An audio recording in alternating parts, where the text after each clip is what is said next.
Oh, I haven't really spoke about this, but I went on to a podcast last week and I had a lot of fun because everyone there is very chill. And we spoke for like 4 hours on a few different subjects. I haven't really given the full breakdown on it. I kind of want to make a short video about it because there were some questions that I didn't answer well. There were some places where I should have conceded and waited until I had my ducks in a row to not just be pushing back for the sake of pushing back, which is what I did. But just to give a better explanation of the context, just for 2 minutes.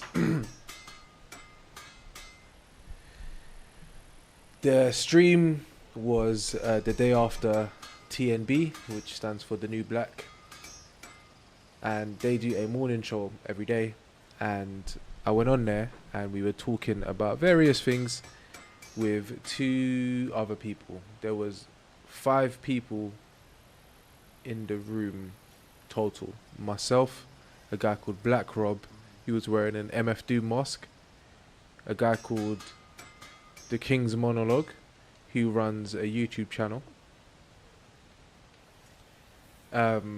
Emmanuel, who is the host, and the producer Brent, who sits in the back. And we're talking about various stuff, religion, Nation of Islam. We went through Yaqub, which was quite jokes. I should do a play-by-play. If you guys want to see that, let me know. I'll put a poll out, and if you guys want to see that, we can just go over it. It's quite a long stream, and it will probably be like turn into an 8-hour stream if we one day decide to sort of go through and do a breakdown. But I think it'll be quite good, and I want to do it a bit more because it kind of like, I enjoy studying. And since Scribs was there, trust me. I enjoy studying. I enjoy learning about the Bible and learning about history and learning about God. And I also like opposition in a lot of ways. So opposition to that, not in a sense of needlessly, but one, there is a real opposition built into the narrative, but two, it helps you to find better ways to investigate your own worldview and point of view.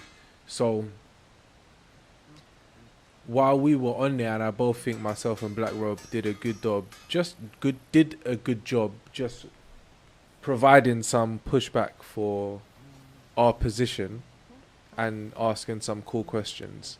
There were some things that I learned. So somebody messaged me after and said that they thought I did well and it was cool, but one of the places that I should have conceded, I didn't concede. And it was a place where they were having a conversation about whether the serpent in the Old Testament, in Genesis, yes, Wagwan, lied to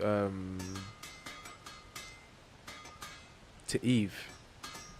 And in my head, the answer to that is yes, innit?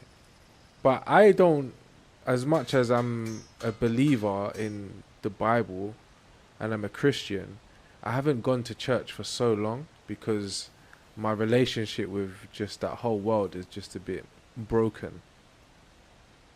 But I do just enjoy it as a subject matter. And I find it quite... Sorry, that banging in the back's annoying me. I do find it quite interesting as a subject. And I think that some of the strengths that it has make it a cool thing to be able to debate because it's quite robust. Like you do have legs to stand on, believe it or not. But because I haven't been keeping up to date, I don't really know the finer details of the story too tough. Like, I did a bit of research after, and one of my conclusions about that conversation would be that when you speak about a lot of things, especially like sometimes religious subjects, if I answer your question, sometimes to you it might feel like it's a cop-out what I'm saying, when it's just the answer. And if we look at the text, this might be one of the things that it's saying, because I can't argue that you can interpret something whatever way that you want, because you obviously can. But at the time, I should have just conceded and said yes, even if I didn't necessarily agree with the fact that they're making a statement that they're not really corroborating, but because it appears as though it's not easy to, it's undisputable, that I should just concede in it. So I think I should have just given up that point and then let it be what it was. But that King's Monologues guy is really smart. So it was quite an interesting conversation, especially as somebody who's just coming off the... Sorry, I just keep getting this warning that my stream is blocked. But like and subscribe anyway. I just won't use the audio again. And if this isn't up, this isn't up. I'll probably clip this part anyway, because there's no audio on it. So it was cool. We all took slightly different positions. I don't want to go as far to say that his position is bad faith, but I felt like he would use a double standard when he sort of deciding what data was acceptable when looking at Christianity compared to other secular bits of data. So what I mean by that is, and the context of the direct example is, the person I was on with, and again, this is after a week, this is not verbatim, we can go back and watch it, like I said, we'll do that. Black Rob was saying, well, we know Caesar existed, we have more evidence that Jesus existed than we do Caesar, but when it's Jesus, you're going to scrutinize this information, but if it was Caesar, you'd accept it. That's the sort of like bare bones of the argument. And I just thought, yeah, well, that's a given, innit? But what was interesting about the argument, what I realized later, the power of the argument is that Jesus and Caesar were alive at the same time. The Caesar that he's talking about in this example, I assume, because I didn't come up with the argument because I didn't think about that. But that's why it's interesting. It's not like it making a claim to a general Caesar. It's like I can pick this one guy of history and say, well, we claim to have more information than that. It's like, no, Jesus at one point in the Bible says, give unto Caesar what's to Caesar's, isn't it? About paying taxes. Because he brought out a coin and said, whose face is on this coin? Cool, give unto Caesar's what's his. So now that ties these two people together in some way. Obviously, this is a claim about something Jesus has said that his followers are saying. But the same data that we would use to verify this claim is the same that we would, like, in terms of who Jesus was. The same tools that we would use to verify who he was is what we would use for Caesar. But for one of them, you seem to not just be accepting the veracity of who he was. But I think we cleared that up. I think in the beginning he was saying he didn't believe that Jesus existed, but it kind of turned into being what we have now and who that person is are two separate people. So I'm looking forward to making some content like going forward on that subject. And again, like we were speaking for more than 4 hours. So we went over a lot of stuff. But it was very interesting. I'm looking forward to seeing what comes from that relationship with those guys, because again, I want to figure out a way to make more content on that type of stuff. I mean, I've got other issues like in the background at the moment, so I need to get those things organized first before I just go headlong into making content. But this is going to be one of the things that I get into, even just from a competitive perspective, like just some fun debates, making some good content like for the channel, but also trying to sort of get us to all be a bit better educated, because I'm going to have to learn a lot. If people are making claims, I assume they're educated themselves to get there. Let's challenge that. So that's where my brain is. Yeah. I also think that we're gonna there's some ways that I can hopefully work with them in the future, but I'm just kind of waiting to hear on that. In other news, I didn't get that job that I applied for a month ago for Evert's Microsystems. So they still have my CV, but I didn't get the job. So I'm back on the hunt. But if you need your car washed, I'm your guy. From next week, I'll be doing that. I'm going to be doing everything that I can get my hands on. So listen, we're building the channel. We're building the business. We're finding work. We're washing cars. We're making streams. We're playing games. We're making video content. We're just maximizing. We're reading books. Listen, I've nearly finished this, actually. I think there's probably another 2 stories. If you actually check on Netflix at the moment, there might be like a Junji Ito collection that they put out. So yeah, watch that. I can't imagine how good it will be compared to the book. I mean, it could be quite cool compared to the book, because they're more creepy and chilling and horrific than they are terrifying. Maybe if you're sort of like reading it alone at late at night, it might be mad creepy. But if you can, get your hands on it. The point being, we're getting through loads of things right now. And that was one of the things that I did last week. So when I work out my schedule better, which is happening each week, it's getting more and more refined, and I'm getting more things done and being productive. I'll be able to make some content out of that. For some reason, I tried to download that video, but I could only get like 360p versions of it, and I just didn't want to work with that. So what I want to do is do it while we're streaming live, because that way I can just do a desktop capture, so you can have me in the corner and then just a good quality of the video, and I can just play it and pause it and replay it from the internet.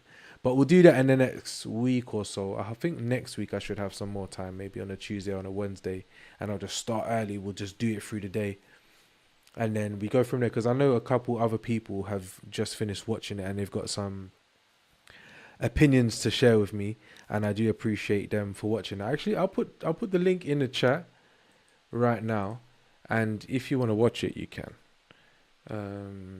Give me 1 sec.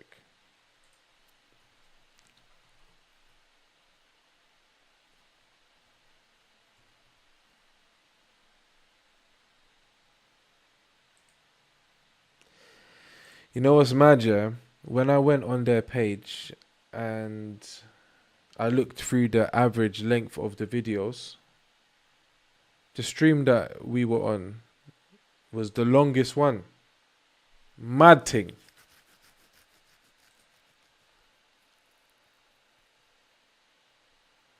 Yeah, they averaged like 2 hours. Ours was 4 hours and 46 minutes. Very spirited.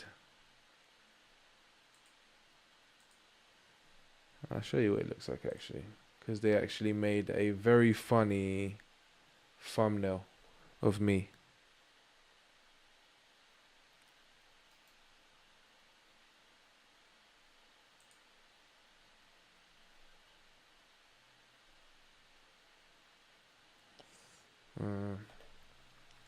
There, you can see it here,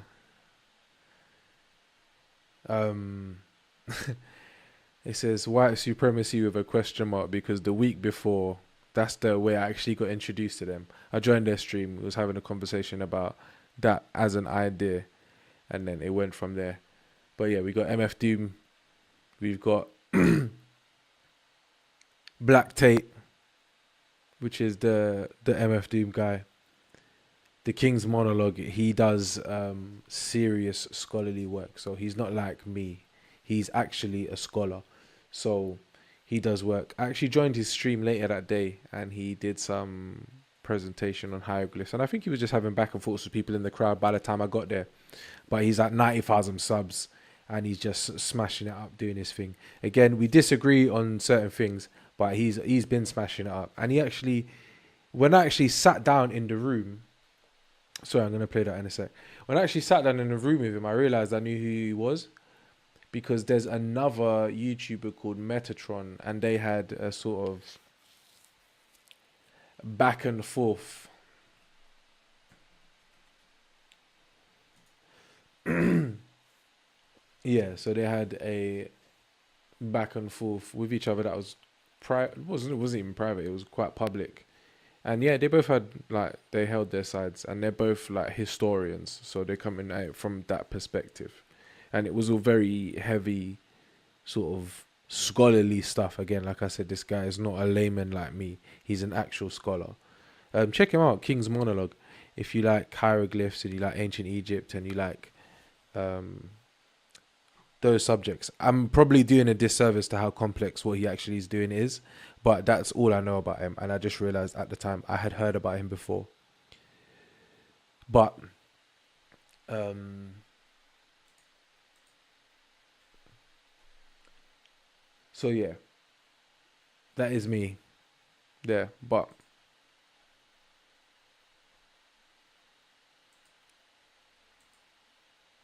yeah, so that's the host, Emmanuel. And we were just chatting for time. All right, thank you, mate.